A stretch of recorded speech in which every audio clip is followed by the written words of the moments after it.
Hi guys, this is Simon with Trade and Perform Coaching, and this is an intro video for anyone visiting the room, so that before they get in the room, they have a pretty good idea of what they are looking for. So first of all, if you are watching this video, you've probably already asked for a pass to the room. This is if you have not, and somehow you're watching this video or it's gotten posted somewhere. The way you get a hold of me is by hold on one second. This. There we go. Tradeandperform@gmail.com. Uh, and that is about the extent of the pitch here. So let's get started. So first of all, the first thing you'll need to do is download Slack. And then within Slack, I've sent you a link in your welcome email. And in that link, it will open up to, well, it'll open up and it'll look something like this. So what you do is you go to the general tab, usually every morning. This is on Central Time. I'm in Texas. Usually, usually what will happen is that you will come in and you will look in about 7:45. If I'm running early at 7:30, if I'm running late at 7:50, time is not my thing, right? As long as I'm here, usually I'm in right at 8 o'clock in the summertime. I'm a little more relaxed with getting kids to camp and everything squared away, but usually I'm in by 8 o'clock and I'm trying to be ready to trade by 8:30. So in the general tab, I will post the link to the room.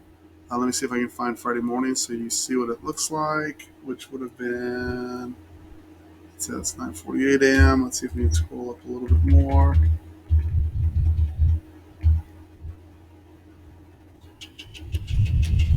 Go up a little bit further, 9:48.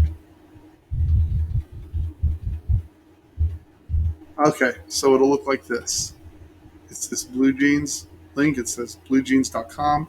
So that's Blue Jeans by Verizon. There's a link to go to Blue Jeans by Verizon. It's Verizon's version of their web meeting product. It's free to use. That link will open you up. Within, I would suggest you download the desktop application. It'll make it easier for you to have good audio and video. Okay.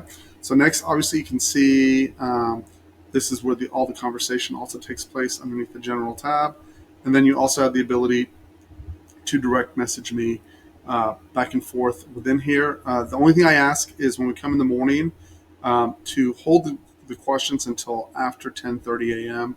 You can hit the questions, and I'll be happy to answer them in any way, shape, or form that you would like. So now let's go to move to how I set up the room in the morning and what everything means. So there's a book I highly recommend if you have not read it, which is Dalton's Mind Over Markets. There's also an equivalent for Volume Profile. I use both of them. Okay, I use an abbreviated version of Profile because I believe simplicity makes trading easier. So my profile charts look like, let me see if I can find it really quick.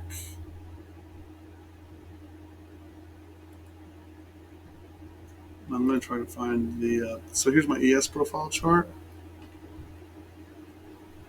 And this one is set to 24 hours.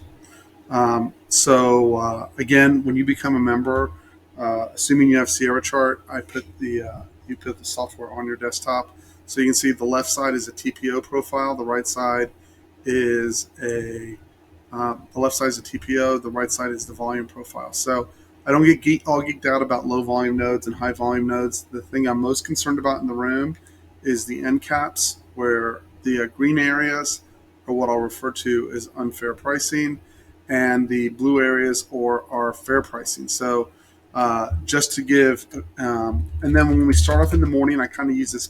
I believe that the latest information is the best information, and I'm constantly rolling. There's a little bit of an art form to this, but I'm constantly rolling them across the beginning of the day. So the way it'll generally work is I'll mark off, per example, if we were going to look at Friday here, before I came in Fridays, this would be Thursday night into Friday morning, right? So this would be the unfair area, would be left and right now. And I would hope that I could find a trade in that area early in the morning. If we open in within fair pricing, I am looking to do some version of this where we open up, push in, push out if you're looking for shorts, which I'm not, or or if we push down and then we push out over here to the upside, which is what I'm usually looking for. So after that, I'm usually looking for locations down. Like, for example, this would have been from Thursday's trading.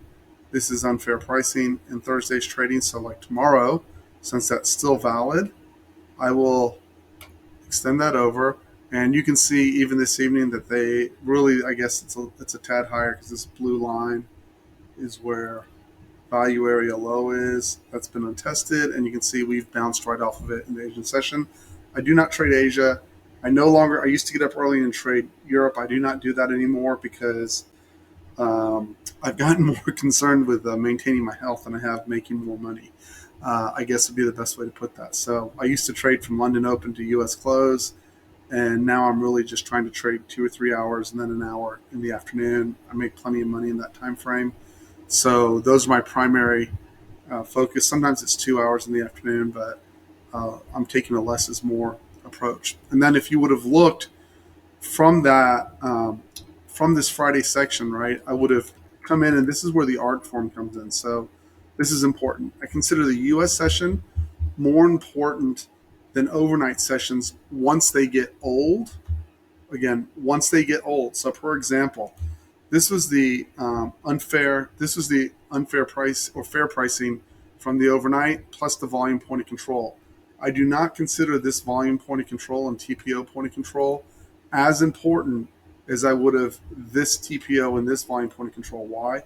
This came from the 5th during the regular session, and within that within that concept, you can see that we never tested. So that's why this gets a little bit complicated. The easiest way to do it is to go to just an RTH only chart. RTH means regular trading hours only, and look at that chart, and then go to the 24.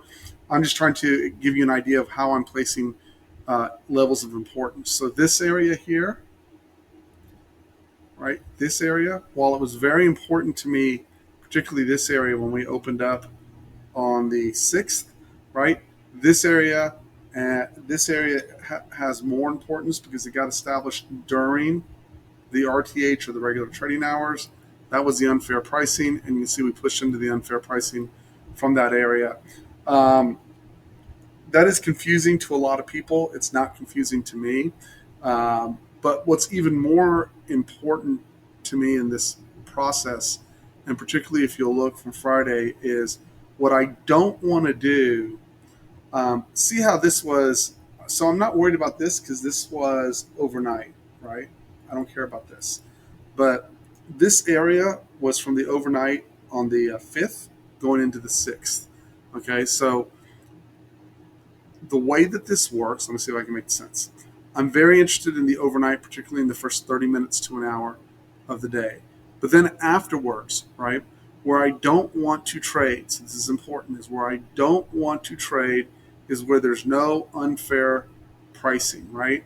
So see through this whole area, this is from overnight, but even if you look back to the left, there just wasn't any unfair pricing through there. And that keeps me from getting run over in my shorts in this area until I get back into fair pricing, which is if you're going to short, this was the area to look for shorts. I don't like to short. I don't care if you do or don't. Just stay consistent. If you don't have a problem making money both sides, some people can do it. Most people can't. That's why I lean on the long side. It's helped me get more. I've been able to get more people profitable by doing that. So tomorrow morning, the way that the chart would look would be like this, just so you have an idea. Okay, so I'm going to come in.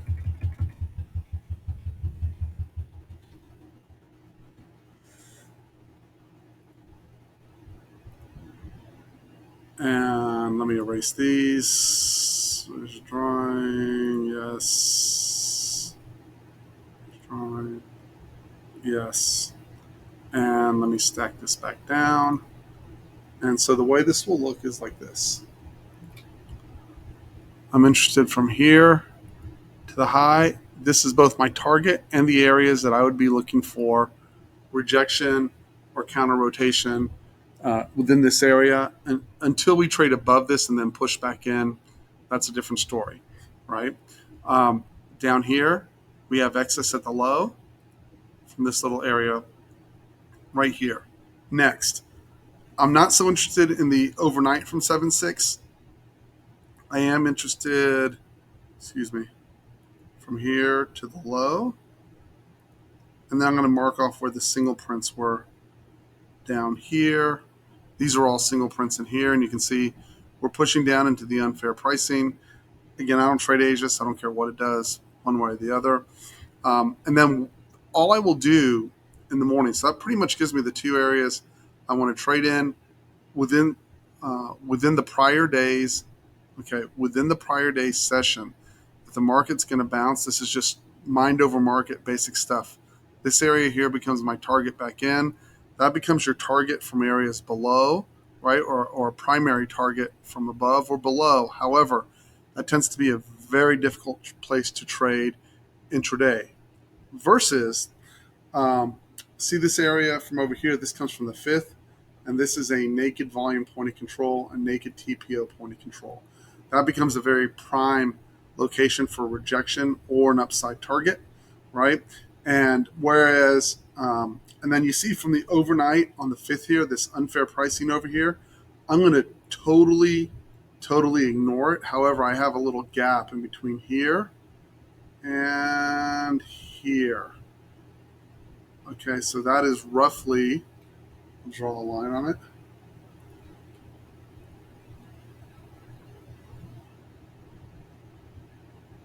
It comes from here, and it goes up to, actually, it's right here. It's from here to here. So we have to move this up a little bit. Again, this is essentially a coaching session on how I set up the chart so you understand it. And so what would be important to me is I'd want to do very little trading within this area. I know it's a big area, but and what I would rely on is the overnight area to the overnight price action to give me more definition within this location once we come in, and I would add to it.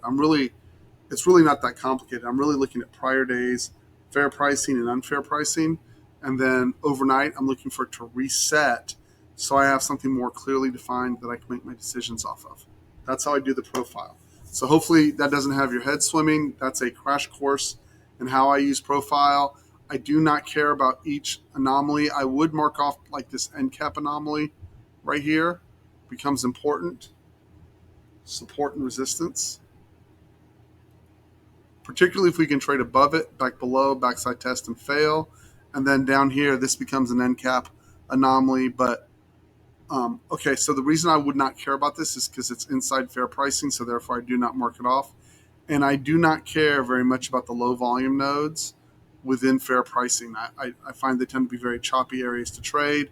And what I basically suggest, if you can't figure out the overnight component of it, just go to a regular RTH and don't trade in fair pricing is usually my suggestion. It'll cut your stops dramatically, and it'll let you focus on where your high odds wins are coming out from in the next day, right? And it'll cut the amount of activity you have, and it'll give you better location for high odds wins.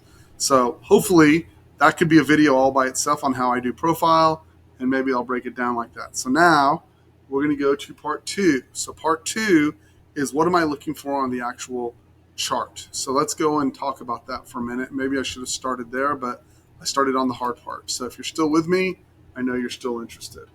Okay, so we'll slide this over, and then I'm going to use the ES chart, and then I'll go through it, but it's the same setups on the NQ. Okay, so let's first talk about the apex and what identifies the apex.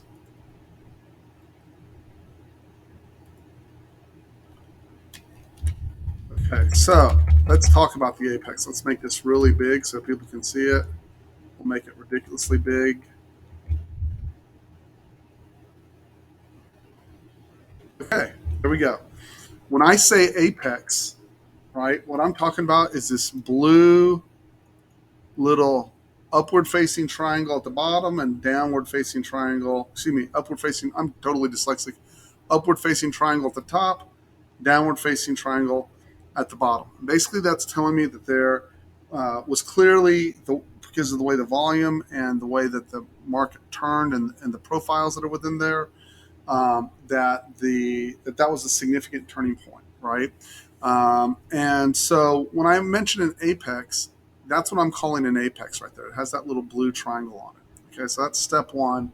Now, a couple things you have to know about this apex. This apex never forms in real time. It shows up after the third bar is formed. So this blue apex did not show up until this third bar closed. Now, it's the only indicator on that chart that we're not using in real time. What I'm looking for is to always break that apex to form what is called an apex trap. I will show you one in just 1 second.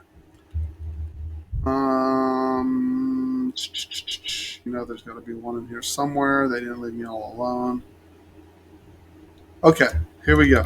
This is two examples right here of apex traps. Okay.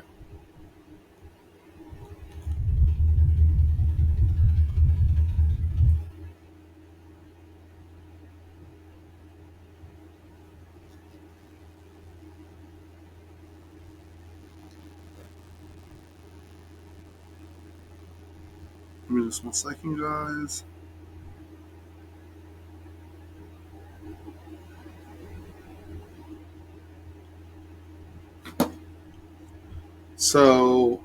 Okay.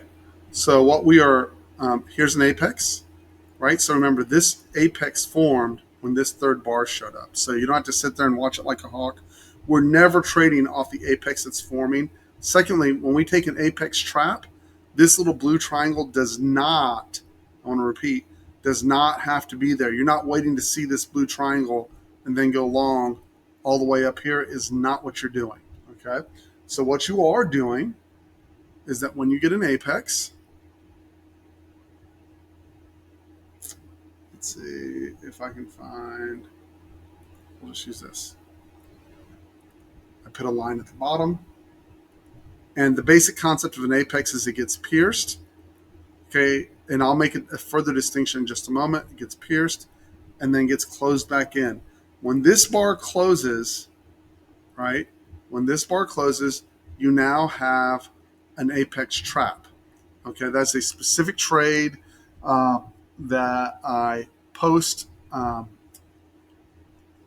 And I don't want to go through the itty bitty details on it right now because it'll confuse. So when I say apex trap, basically what I'm saying is that the bottom of a prior apex has been pierced and then they closed back into it.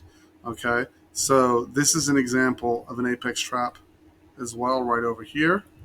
We traded underneath and we closed back in. I'm going to try and show you a apex trap that apex traps but doesn't set up a super trap. Hold on 1 second here. Well, that's odd. We get a complete. Let's see here. I'm trying to find a situation. Let me see if it's on my. I bet it's on my NQ chart. Let's see. 4 tick, 15 minute, 15 minute. Let's see if we can find.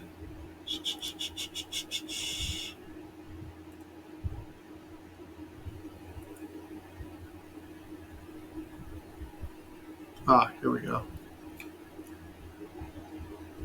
So there's two variations on an apex trap. So I'm trying to show you one that's just a wick above or a wick below. So this. Okay. So this right here, I'm highlighting this box right here. So this would be an apex trap, but it's not a super apex trap. And I'll make the distinction. You'll notice here that all that happened was that we established an apex, right? So you would have seen that on this third bar. You would have seen this little blue triangle. You can see we traded underneath and then we closed back in. That's a good trade. It's okay, right? So what we're going to eventually do is put all these pieces together. But all I'm trying to get people prepped for is when I say apex trap, you know what it means. So when I say apex trap, that's an apex trap. The difference between an apex trap and a super apex trap, I'm going to show you. That's a regular apex trap right there. This is a super trap. And the reason it's a super trap is because price actually closed below the apex here with a full bar. Sometimes it's 2 bars. The number of bars it closes under doesn't matter. It's the fact that you closed back in to this apex with a single bar. That is the requirement. It must a super trap or an apex trap. Either way, you have to close in with one bar. Okay. The reason super traps are important is because they can get monstrous extensions. Okay. So now you should know the difference between when I say apex trap and super trap. The super trap is it is closed below and then closed back in, and that generates really big trades. Apex trap just lets me know they've closed back in and they're good, they're not great. Okay. Um, and in all of this, what we're working to do is we're not trying to capture every move in the market. What we're trying to do is improve our win rate and know when we can push that trade further and further. And there's a couple things that go into that. I'm going to continue through this line. Again, this is only to get your feet wet so that it doesn't sound completely Greek to you when you come in the room. So the next thing I'm going to cover is what's called a supernova. Okay, so I'll use the NQ since I have it here in front of me, but it works the same way on ES. I'll give a demonstration of both. Supernova is when you have an upward facing apex, meaning this little blue triangle is literally facing up. And what we're looking for is the upward facing apex that is closest to the low. So it can be on the left side of the low or the right side of the low. It doesn't matter. What does matter is that we get price to close above that apex. Okay, once price closes above that apex, we are now in supernova, which is our first indication that buyers have taken control, particularly on trend day down, and we can now get a bigger push. So I'm going to show you. You can see once we go supernova over here, we then get this push to the upside. I'm going to roll over. So this is a 24 tick chart, so overnight is not very handy. But again, you can see we push to the downside, we get over the lowest facing apex, and you can see we push hard to the upside. Supernova in the room is only called out to the long side. And the other advantage to waiting for the supernova, so I'm very aggressive in my trading, but you can see if the market starts falling, if you'll just wait for it to go in supernova on days, here I'll give an example of June 7th. See if I have it. Let me load the date so you can see it really quick. I know that was a trend day down. June 7th, let's load 45 days and load. Give me just 1 second. Okay, let's go find June 7th.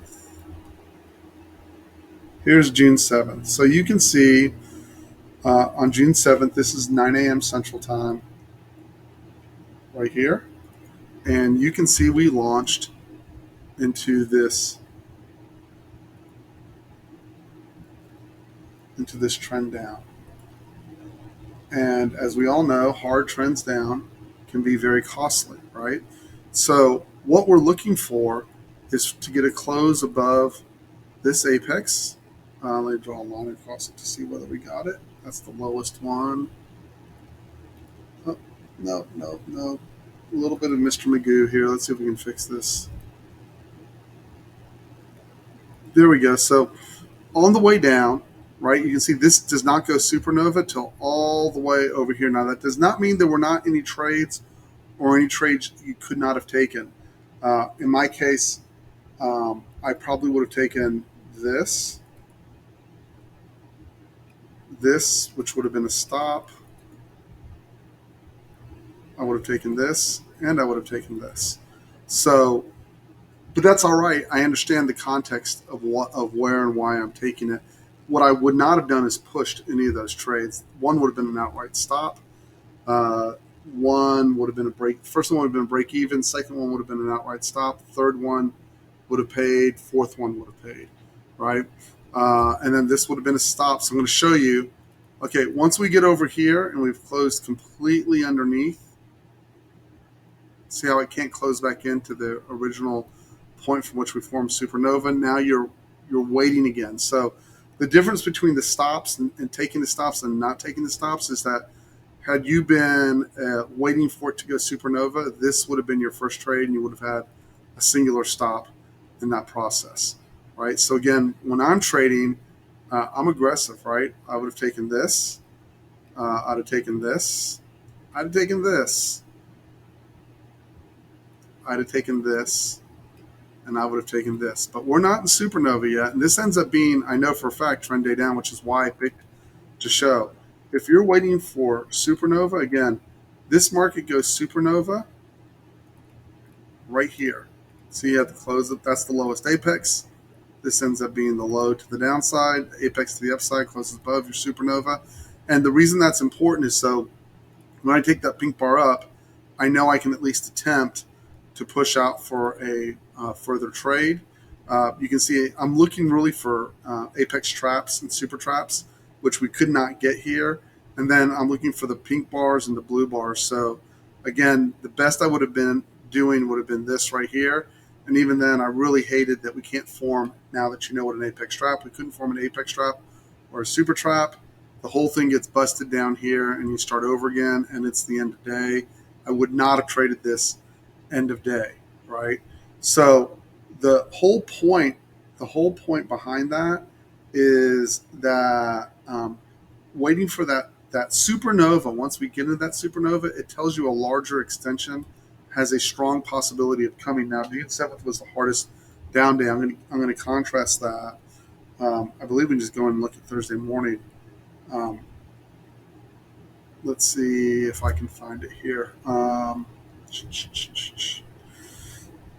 Here, let's see if we can find this. We opened up, open drive higher, came down. We go supernova over here, but then it never triggers. See, it just breaks. There was trades you could take in the triangle with the pink bar up, triangle with the pink bar up, but it goes supernova. Um, but again, you close completely underneath, and you'd have to wait for it to go supernova again. And I'll show you where it goes supernova. This is one of those situations where it was really frustrating. It goes supernova here, right? It never. This was frustrating because this was a really great setup, and it just did not set up the way we wanted it to. So I would have been long on the plus sign and on the pink bar over here. Those would have been, and this was an apex trap. Is actually a super trap right there, but without being in supernova first.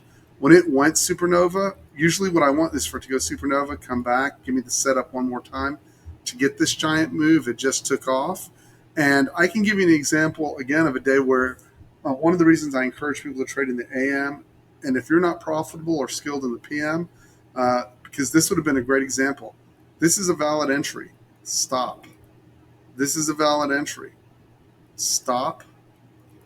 And then it did not trigger on the triangle up over here, so you ended up with two stops, and you had to go with the less favorable triangle up over here, and it was at the end of the day. That would have really, really sucked. It actually went inverse supernova, which I rarely talk about. But that was a very frustrating deal. Really, the way you wanted that to set up is for it to go supernova, come back in, either do it once or come back in, do it twice, and then take off like this. This is just weird. I'm a big advocate of getting paid before New York lunch and enjoying the rest of your day because it's easy to get people to stack up trades. That would have been very frustrating. There would have been two on-process stops there unless you just scaled really quickly. But I don't see how you got out of that. I'd have been frustrated beyond belief there on that particular day. And that was a Friday, so you should have just been gone. Let me see if I can find a good example of supernova. I should have plenty of them here. Great, right here.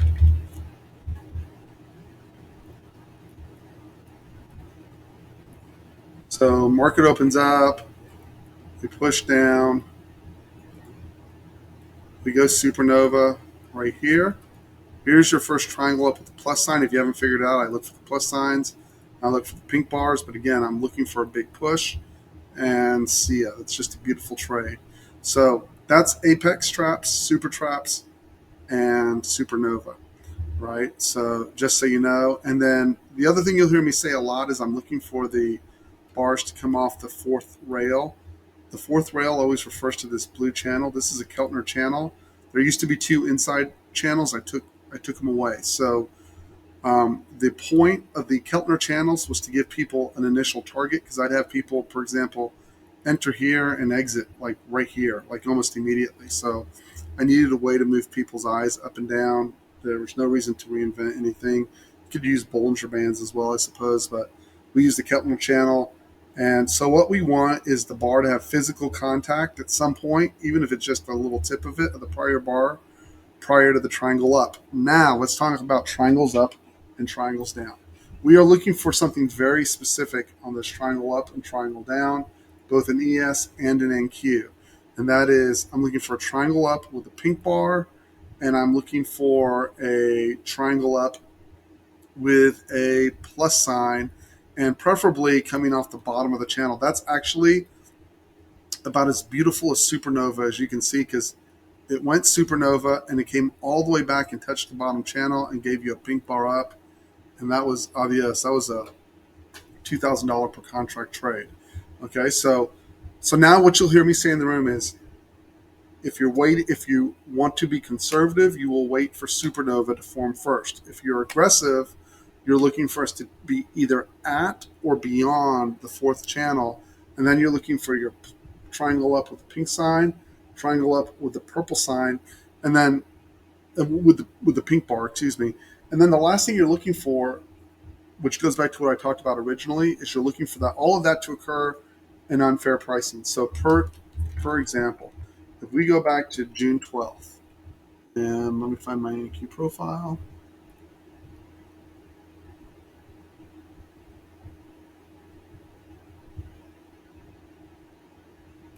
Here's my NQ profile. So we are coming into Monday the 12th. Okay, so I'm going to scroll back. Let's see if I can find this.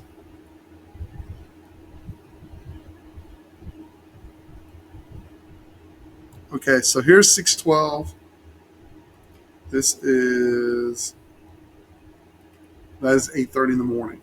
This is the overnight. This is Friday. Okay, so what I would have done in pre-market is I would have marked this off. I'm not going to go through all the detail here, but they would be in purple. Basically, value area low on down. Okay, then from there, I would have had roughly this marked off, and I would have given it a different designation since it was from the prior Friday, and I would have had this marked off, right? And then I would have brought the chart in,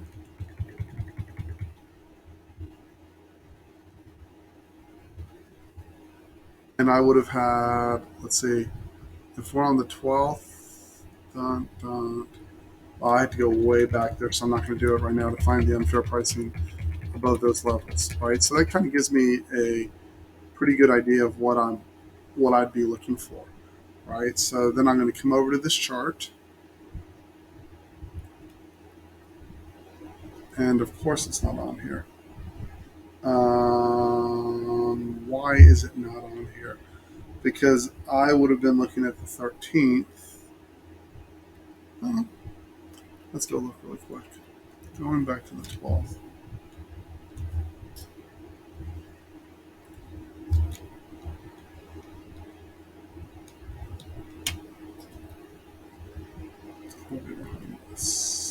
There we are. Here we are. Okay. So what you would have seen is this would have been marked off as the overnight unfair pricing. This is great. So unfair pricing above, unfair pricing below, and then you see where we would have come into unfair pricing. Now, um, I'll go into more detail when you're in the room, but these are A grade. They're not A plus. These triangles up, had they been in unfair pricing, I would have hunted these. So you can see we came down. And again, because this was coming out of unfair pricing, I'd have been long right here on this pink bar with a stop 1 point below this bar here. In this case, this would have been a 20-point stop roughly because we're on a 24 tick chart. I'd have been long the top of that pink bar, and I'd have been holding my breath hoping I didn't get stopped out. I would have survived in this case, and then push out of that area. So what I'm pushing for is through that black area into the unfair pricing. That's my initial target. Within that process, we go supernova, right? So in supernova, what I want is an apex trap or super trap. I get that right over here, apex trap, and then I get a triangle up pink bar. I'm not going to cover the stars right now, but that's a way to stack your trade right there. Like if you go long on either one of these pink bars, you push all the way up, even if you scale back, this is a whole new position for me when we're in supernova to grab this huge trade to the upside. So I think that's enough for an introductory idea. That's a lot to take in, right? But I've given you an idea of how I use profile, both prior days, untested areas, as well as the overnight. I've covered the triangles, the orange and the red triangles up. The only thing I haven't covered is on the short side for my short addicts out there. The triangle down on the purple bar is what I'm looking for, and you'll also see. Look, just because the market moves down doesn't mean I got a signal that I'm going to trade. Like I needed this bar to be purple. Is the next one. I don't chase, and I want certainly my shorts to be up near the fourth channel. I used to be a short addict.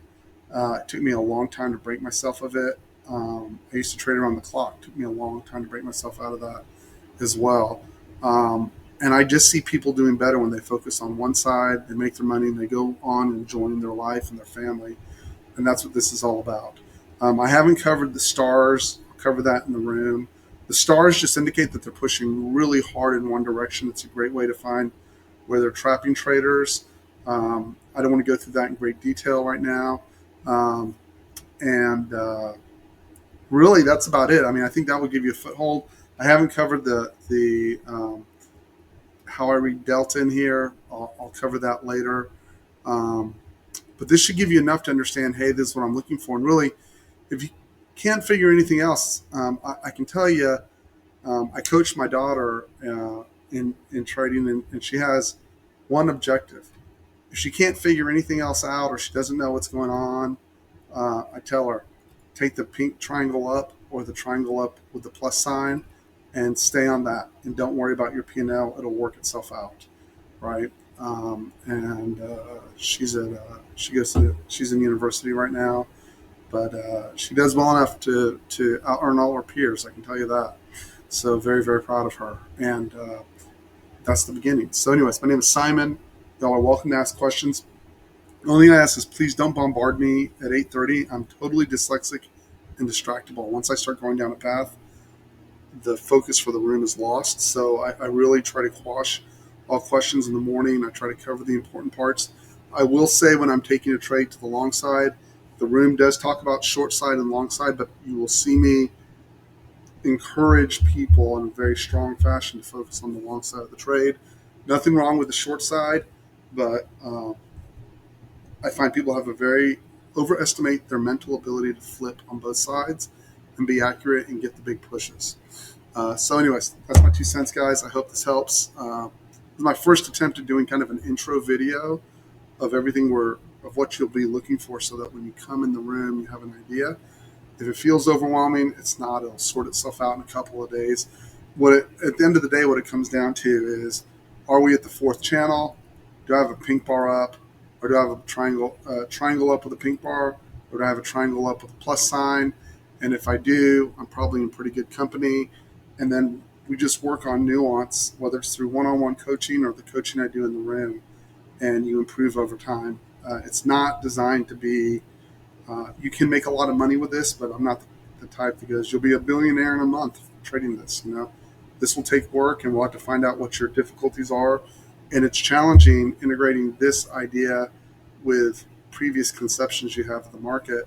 It takes some time to integrate those pieces. But if you'll take your time, you'll go through slowly, you won't try to turn it into something that's not, you can make a great deal of money. There's guys pulling $10, $20, $30,000 every couple of weeks out of the market using this process, right? And you're welcome to reach out to other members in the room, ask them questions. There are no secrets here.